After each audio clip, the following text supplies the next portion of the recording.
Ada 5 alasan kenapa aku tidak menggunakan tangan palsu lagi. Tonton terus videonya sampai selesai. Jangan lupa like, comment, dan subscribe.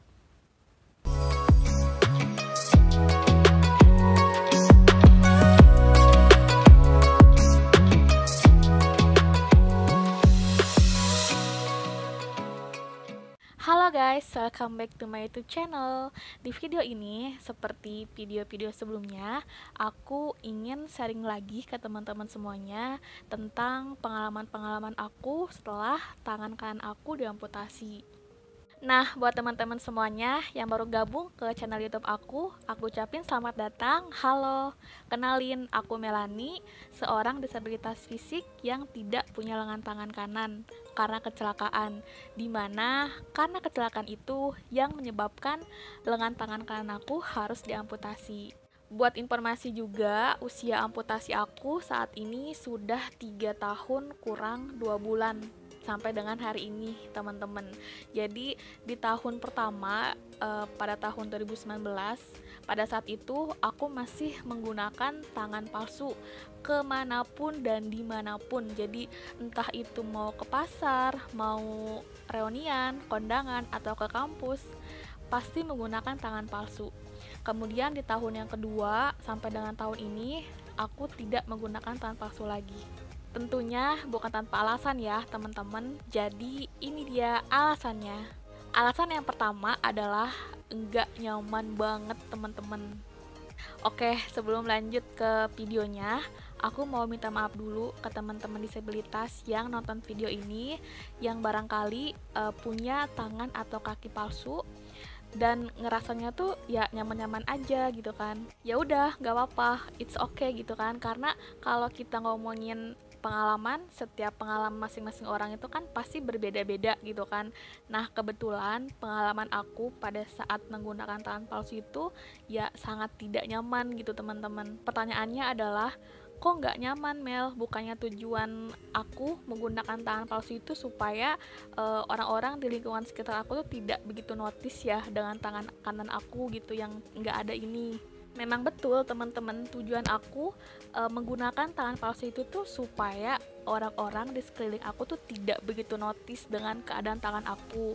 Tapi ternyata pada saat aku menggunakan tangan palsu, pada saat aku mencoba untuk mengatasi atau menyelesaikan masalah ini gitu supaya orang-orang tidak begitu notice, ternyata timbul masalah-masalah lain yang aku tidak duga atau tidak berpikir sebelumnya gitu teman-teman. Nah, ini aku kasih contoh ya beberapa masalah yang aku alamin pada saat aku menggunakan tangan palsu, dan memang ini yang ngebuat aku tuh ngerasa nggak nyaman teman-teman. Nah, pertama kali aku punya tangan palsu itu kan dapat beli ya teman-teman. Nah, pengalaman aku kalau kita beli tangan palsu itu ya mesti diukur dulu. Misalnya aku kan kebetulan di tangan nih, jadi diukur dulu berapa besar kecilnya tangan aku, kemudian juga panjang tangan kiri aku itu berapa supaya bisa disamakan dengan tangan palsu sebelah kanannya, dan juga warna kulitnya juga seperti apa supaya diusahakan bisa sama warna kulitnya yang asli dengan yang palsu. Nah, jadi dulu itu badan aku tuh kurus banget, teman-teman. Aku bakal kasih lihat fotonya di sini ya. Nah, jadi badan aku tuh kurus kayak gini. Mau aku makan banyak atau sedikit pun ya gini-gini aja gitu badannya. Kemudian qadarullah ya teman-teman, setelah aku kecelakaan, setelah aku diamputasi tangan kanannya, bahkan setelah aku beli tangan palsu, BB aku tuh tiba-tiba meningkat teman-teman. Jadi setiap minggu atau bulannya tuh pasti meningkat aja gitu. Tibalah dimana aku ngerasa kayak, kok tangan palsunya sempit ya, kok tangan palsunya sesak ya, kok jadi sakit ya pakai tangan palsunya ya. Dan memang bener gitu, setelah aku menggunakan tangan palsu, tangan kanan aku tuh yang bekas diamputasi itu jadi merah-merah. Merah-merahnya tuh beneran merah semua, segini merah teman-teman. Udah gitu keringetan banyak juga gitu kan. Bahkan aku jadi uring-uringan waktu itu. Karena di satu sisi aku masih pengen pakai tangan palsu terus, dan di satu sisi juga aku ngerasa sakit gitu, ngerasa nggak nyaman ketika pakai tangan palsu itu. Alasan yang kedua adalah orang-orang itu sering banget salah paham sama aku teman-teman, sangat-sangat sering. Jadi pada umumnya kan kita itu kalau berinteraksi dengan orang itu kan menggunakan tangan kanan ya teman-teman. Kalau misalnya menggunakan tangan kiri itu kesannya tidak sopan. Nah, orang-orang itu menganggap aku seperti itu, teman-teman. Pernah waktu itu aku mau berangkat ke kampus diantar ibu. Nah, rencananya sebelum ke kampus aku mau mampir ke penjual fotokopi dulu, teman-teman. Nah, pada akhirnya tibalah aku dan ibuku tuh di penjual fotokopi ya. Penjualnya kan suami istri ya teman-teman, jadi suaminya atau si bapaknya itu kan yang ngeprint, kemudian si istrinya atau si ibunya itu yang berhadapan dengan konsumen gitu, yang melayani konsumen yang berhadapan sama aku. Nah, semuanya seperti biasa normal, aku kirim file aku ke bapaknya lewat bluetooth, kemudian bapaknya tuh setelah ngeprint itu ngasih kertas printannya ke ibunya, kemudian ibunya ngasih ke aku. Nah, ngarahin untuk masukin kertas printannya itu ke plastik fotokopi sendiri gitu teman-teman. Nah, waktu itu aku bisa sih teman-teman masukin kertas printan ke plastik fotokopiannya, cuma aku pikir kayaknya agak lama deh. Nah, adanya juga lagi buru-buru gitu. Nah, terus ibu yang ada di samping aku, ibuku, notice gitu, tanpa aku bilang minta tolong, ibuku tuh langsung masukin kertas printannya tuh ke plastik fotokopiannya. Nah, beberapa saat kemudian ibu dari penjual fotokopi itu bilang ke aku, katanya, kamu itu kan kuliah ya, kok manja banget sih ya, masukin kertas printan aja minta tolong sama ibu gitu.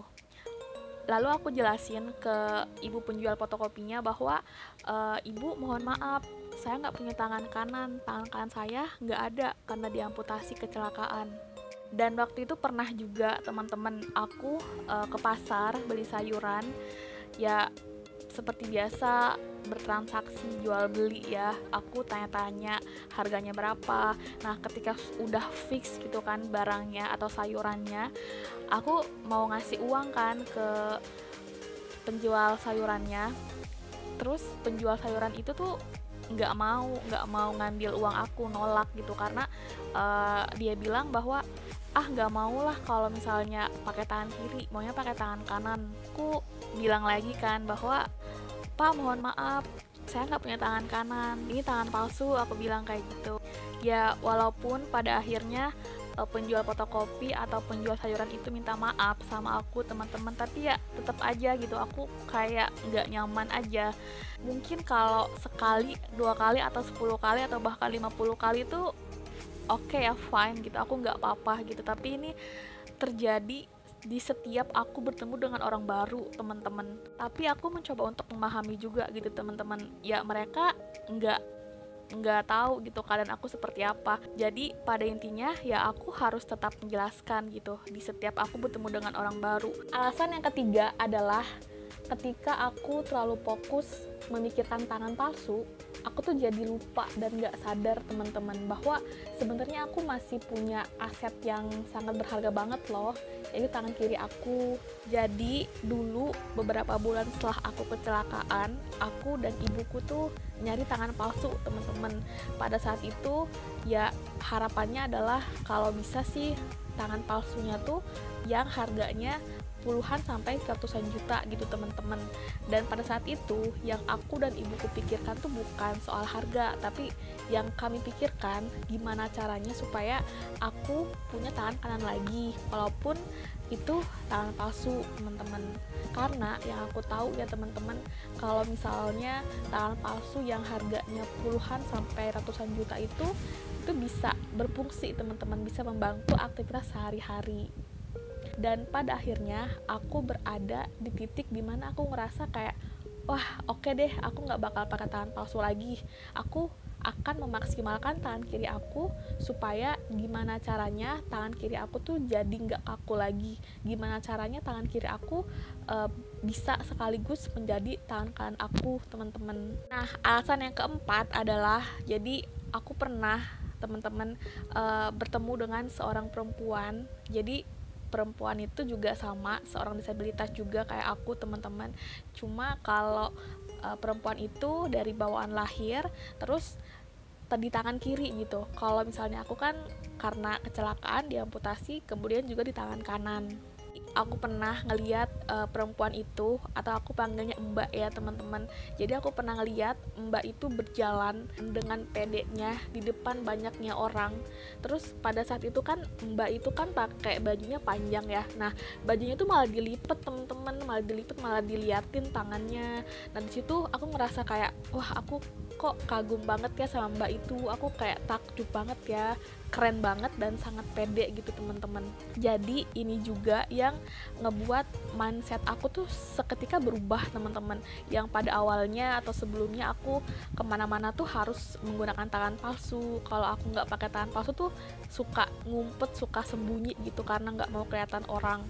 Tapi setelah aku melihat Mbak itu, mindset aku tuh berubah. Aku jadi mikir kayak, kok aku nggak bisa seperti Mbak itu ya, kok aku tidak bisa menerima diri aku apa adanya ya seperti Mbak itu gitu teman-teman. Jadi ini adalah salah satu alasan juga kenapa aku sampai saat ini tidak menggunakan tangan palsu lagi. Alasan yang kelima adalah jadi aku sudah bisa berdamai dengan diri sendiri dan juga bisa mencintai diri aku sendiri apa adanya. Jadi ini alasan yang terakhir kenapa aku tidak menggunakan tangan palsu lagi. Jadi aku belajar dari apa yang aku alamin, dari apa yang sudah terjadi sama aku, mulai dari aku tidak nyaman pakai tangan palsunya, merah-merah tangan aku sakit, kemudian orang-orang juga jadi tiba-tiba cuek, tiba-tiba mengarahin aku gitu karena menganggap aku tidak sopan, dikiranya aku masih punya tangan kanan gitu teman-teman.